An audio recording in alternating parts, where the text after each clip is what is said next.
ادھر انگلینڈ سے جاؤ امریکہ کی طرف، نیچے 4000 میل کے بعد نیو یارک آتا ہے، نیچے سب سے پانی پانی۔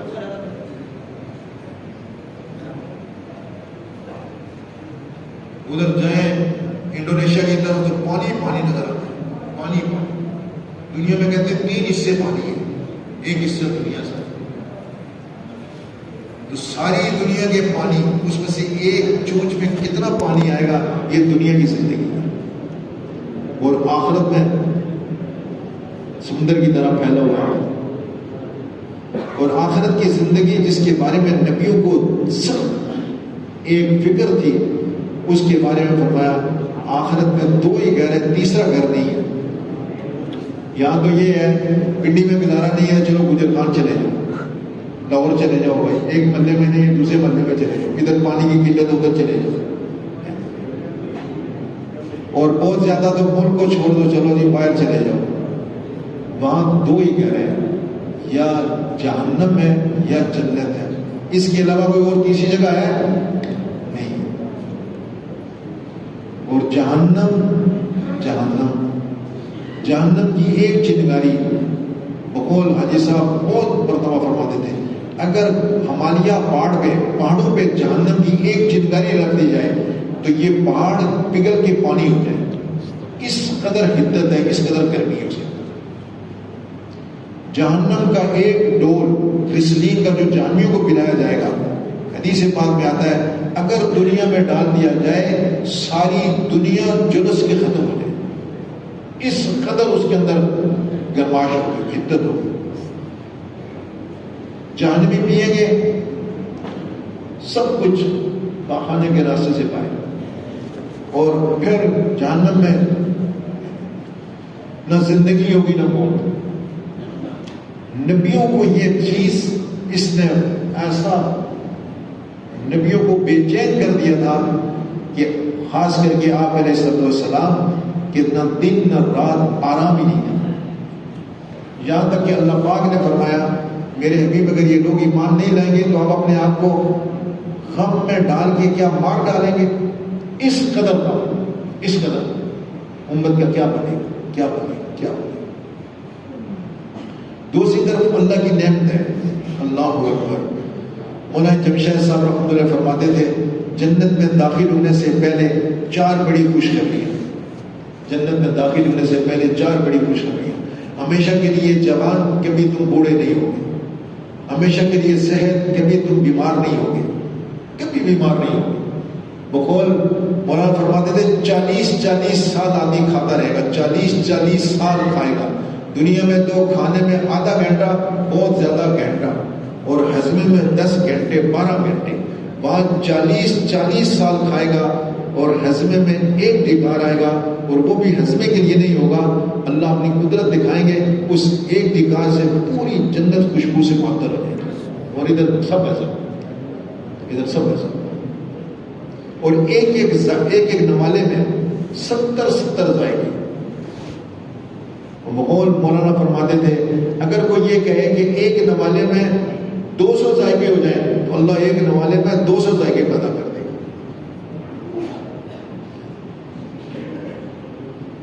تو ہمیشہ کے لیے خوشی، ہمیشہ کے لیے صحت، کبھی تم اب بیماری کو نہیں دیکھو گے۔ تیسری بات، ہمیشہ کے لیے خوشی، اب تم غم کو نہیں دیکھو گے۔ بس دنیا میں جو تم دیکھ کے آئے ہو، بس آپ ہمیشہ خوش، کبھی غم کو نہیں دیکھو گے۔ کیا زندگی ہوگی، اللہ۔ اور پھر اعلان ہوگا ہمیشہ کے لیے تم زندہ، اب تم موت کو نہیں دیکھو گے۔ موت ختم، ہمیشہ کے لیے زندہ، اب کبھی تم نہیں مرو گے۔ اور پھر مولانا فرماتے تھے جنتی جنت کے باہر کھڑا ہوگا تو جو جنت کو اللہ نے خوبصورت بنایا ہے 40 سال تک اس کے دروازے کو دیکھتا رہے گا۔ 40 سال، اے اللہ تو نے ایسا اس کو حسین بنایا، اتنا خوبصورت بنایا، اتنا خوبصورت۔ اور بعضوں کی جنت ہوگی سونے چاندی کی، اور بعضوں کی جنت الفردوس جس کو کہتے ہیں، جس کو اللہ نے اپنے دستے قدرت سے بنایا ہے۔ اس کا ایک پتھر سفید موتی کا، ایک پتھر سرخ یاقوت کا، اور ایک پتھر سبز زمرد کا۔ ان 3 قیمتی پتھروں سے اللہ نے اس کو بنایا ہے اور وہ بہت حسین ہے. اور جب سے اللہ نے اس کو بنایا ہے اللہ پاک روزانہ اس کو فرماتے ہیں تو میرے بندوں کے لیے مزیدار ہو جا, خوبصورت ہو جا, اور ایسی ہو جا, ایسی ہو جا. 5 قسم کے اعلان کرتے ہیں. اور قیامت تک جب سے اللہ نے اس کو بنایا ہے ہر پچھلے دن سے اگلے دن میں اور زیادہ مزیدار ہوتی ہے, ہر اگلے دن. اب حساب لگاؤ قیامت تک کیا وہ مزے کی. اور عام لوگوں کی جنت سونے چاندی کی. دنیا میں سب سے امیر ملک کی غیر برونائی, وہاں کے بادشاہ نے اپنا مکان سونے کا نہیں بنایا. میں کہتا ہوں مکان کو چھوڑو, ایک کمرہ بھی سونے کا نہیں بنایا دنیا میں. تو وہاں پہ مکانات سونے چاندی کی, ایک اینٹ سونے کی ایک چاندی کی, جو عام جنت ہے. نیچے قالین ہے, گھاس خوبصورت پھلدار درخت, اور پھر وہاں پہ پرندے اڑتے ہوئے جیسے تم چاہو گے, لحم طیر مما یشتہون, جیسے تم چاہو گے ایسے بن کے آ جائیں گے سونے کی پلیٹوں پر, کھا کے مزے کے ساتھ. جیسے یہ چاہیں گے ایسے پک کے آ جائے گا. پھر یہ جنتی کھائے گا, یہ ہڈیاں پھینکے گا, پھر پرندہ بن جائے گا. وہ پرندہ اس جنت سے پوچھے گا بتا تجھے میرے کھانے میں مزہ آیا کہ نہیں, مزہ آیا کہ نہیں. بقول ہمارے مولانا فرماتے تھے کہ جنتیوں فرماتے مسلمانوں ایسی کوشش کرو آخرت کی کہ اللہ راضی ہو کر اپنے مہمان خانے میں داخل کر دے. اللہ کی رضا کیا ہے؟ جنت ہے. اگر جنت میں چلے گئے تو اتنی بڑی کامیابی اللہ دے گا, اتنی بڑی کامیابی کہ اللہ اپنی صفت تمہارے اندر منتقل کر دے گا. چھوٹی خدائی اللہ تمہیں دے دے گا. جو تم چاہو گے وہ ہو جائے گا, جو تم چاہو گے وہ ہوگا. اتنی بڑی کامیابی. تو حضور پاک علیہ السلام کے سامنے یہ منظر ہے. اس لیے آپ نے اپنے آپ کو محنت میں خوب تھکایا, اور آپ ارشاد فرماتے ہیں جس کا مفہوم ہے میں محنت میں اس قدر لگا اور مجھے اتنا ستایا گیا اس محنت میں کہ میرے کسی بھائی کو بھی اتنا نہیں ستایا گیا, اور مجھے اس محنت میں اتنا ڈرایا گیا کہ میرے کسی بھائی کو بھی اتنا ڈرایا نہیں گیا. لیکن محنت میں کبھی یہ نہیں تھی, اس لیے کہ سارے انسانوں کا مسئلہ, ایک طرف بہت بڑا عذاب, ایک طرف بہت بڑی نعمت ہے. زندگی یہی ہے دنیا کی.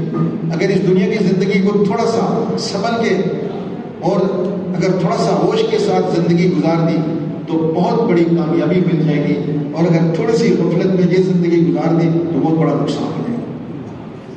اس لیے نبیوں کی محنت میں یہ سمجھانے کے بعد پہلی چیز جو پیدا کرتے تھے وہ یہ کہ اللہ کو ایک مانو, لا الہ الا اللہ. اس پوری کائنات کا بادشاہ ایک اللہ ہے, اللہ کے علاوہ کوئی نہیں. جو کچھ ہمیں نظر آ رہا ہے, جو کچھ نظر آ رہا ہے, یہ سب مخلوق ہے, سب مخلوق ہے. زمین سے لے کر آسمان تک, سورج, چاند, ستارے, انسان, جن, جو بھی نظر آ رہا ہے یہ سب مخلوق ہے. اور جیسے پیدا ہونے میں یہ رب کی محتاج ہے, ایسے یہ سب کرنے میں بھی اللہ کی محتاج ہے. اس مخلوق سے نہیں ہوتا, اکیلے اللہ پاک کی ذات سے ہوتا ہے. یہ نبیوں کی محنت تھی, یہ آپ علیہ السلام کی دعوت تھی. تو ہمیں بھی ایک ایک آدمی کا یہ ذہن بنانا پڑے گا, کرنے والی ذات اکیلے اللہ کی ہے, اکیلے اللہ کی.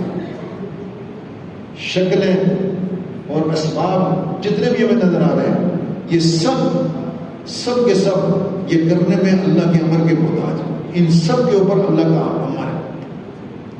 جیسے انسان ہے, انسان کے اندر روح ہے, روح, تو انسان کے سارے اعضاء اس کی روح کے ساتھ جکڑے ہوئے ہیں. روح ہے تو آنکھیں چلتی ہیں, روح ہے تو ہاتھ چلتے ہیں, روح ہے تو پاؤں چلتے ہیں, روح ہے تو پھر اس کے کان چلتے ہیں. روح نکل جائے سب نکل. اسی طرح ساری مخلوق میں اللہ کا امر چلتا ہے.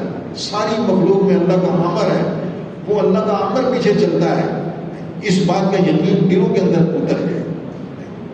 ہم جو دیکھ رہے ہیں یہ اپنی مرضی سے نہیں, اللہ کے امر سے دیکھ رہے ہیں.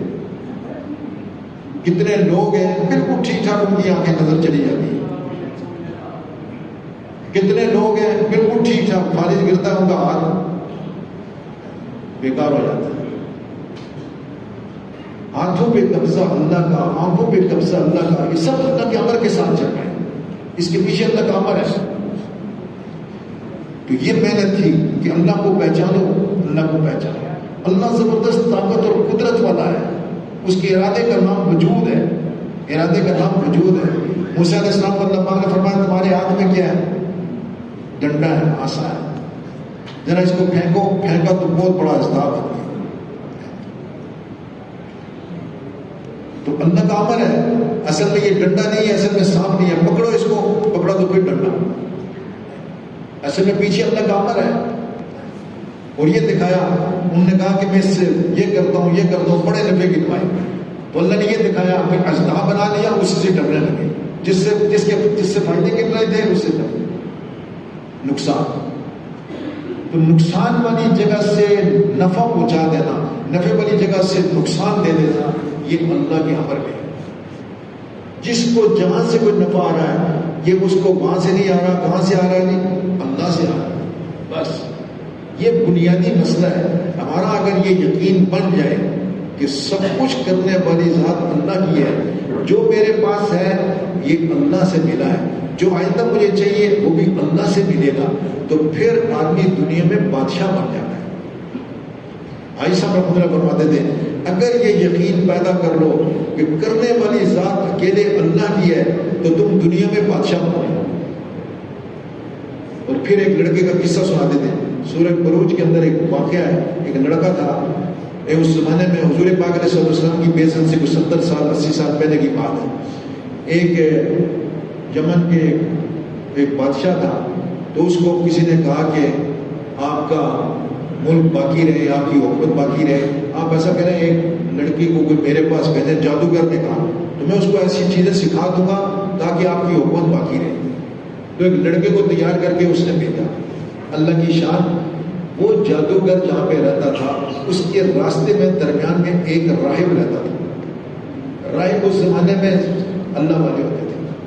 تو یہ لڑکا جاتے ہوئے کیا کرتا، اس راہب کے پاس بیٹھ جاتا، اور وہ راہب اس کو اللہ کی عظمت، بڑائی، کبریائی، اللہ سے ہونا، یہ اس کو بتا دیتا ہے، جس کو کہتے ہیں اسم اعظم۔ سب کچھ اللہ کے پاس ہے، سب کچھ۔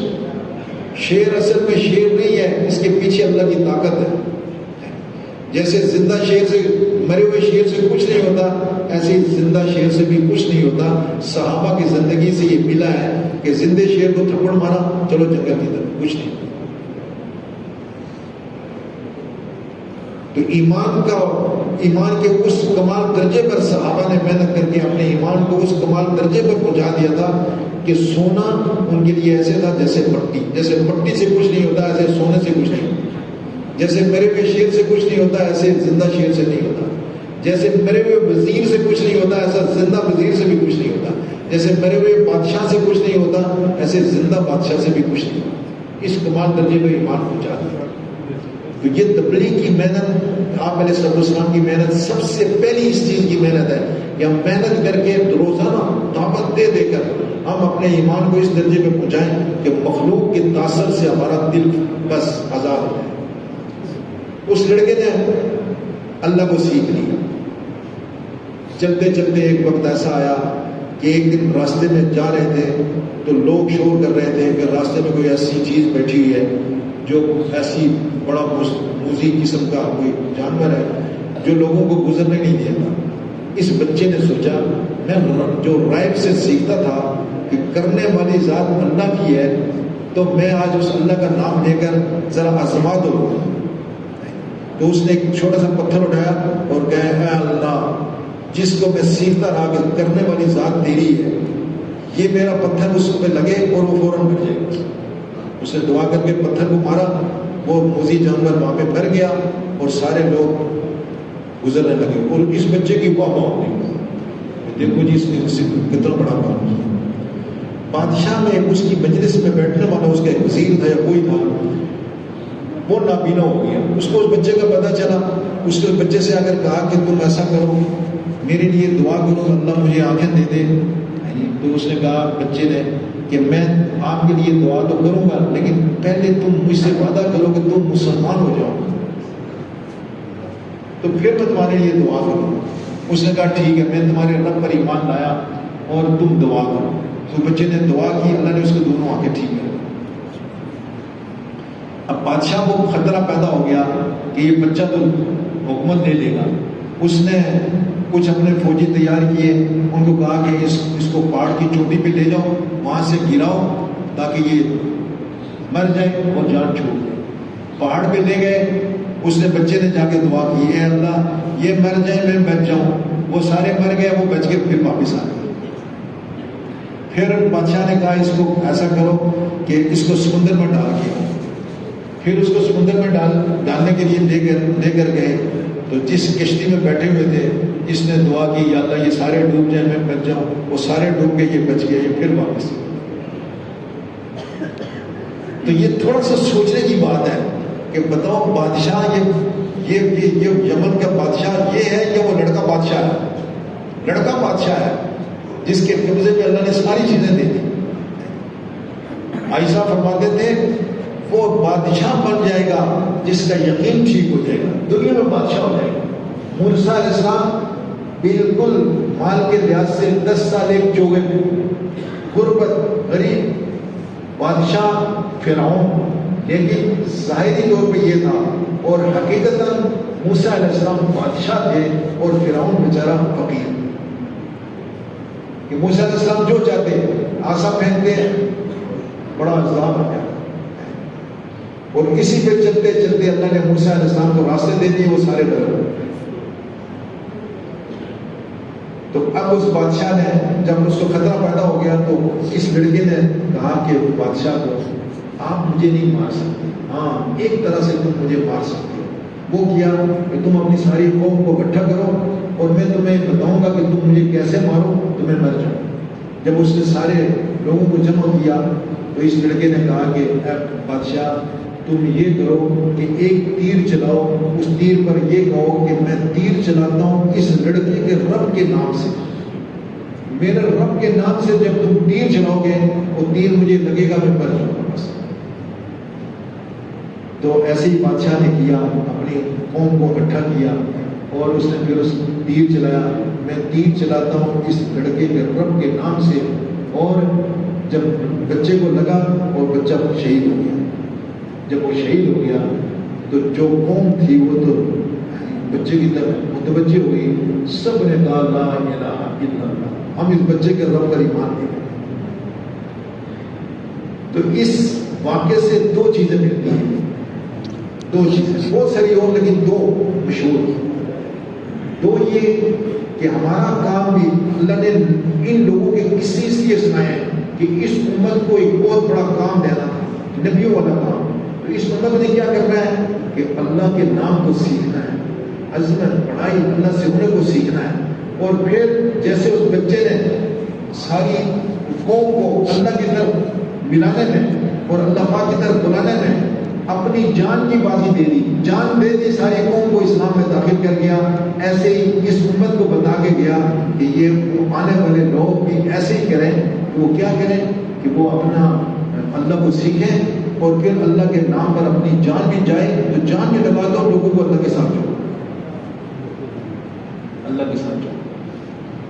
تو بھائی ہم بھی انشاءاللہ اس کی نیت کر لیں انشاءاللہ. اللہ کی عظمت بڑائی کی بڑائی اللہ سے ہونے کو, صحیح یقین کو سیکھیں گے اور اس صحیح یقین کو ساری دنیا کے انسانوں میں پیدا کرنے کے لیے اگر جان بھی لگتی ہے تو جان بھی دے دیں گے, لیکن انشاءاللہ سارے انسانوں کے دلوں میں اللہ کی توحید کو بٹھائیں گے انشاءاللہ.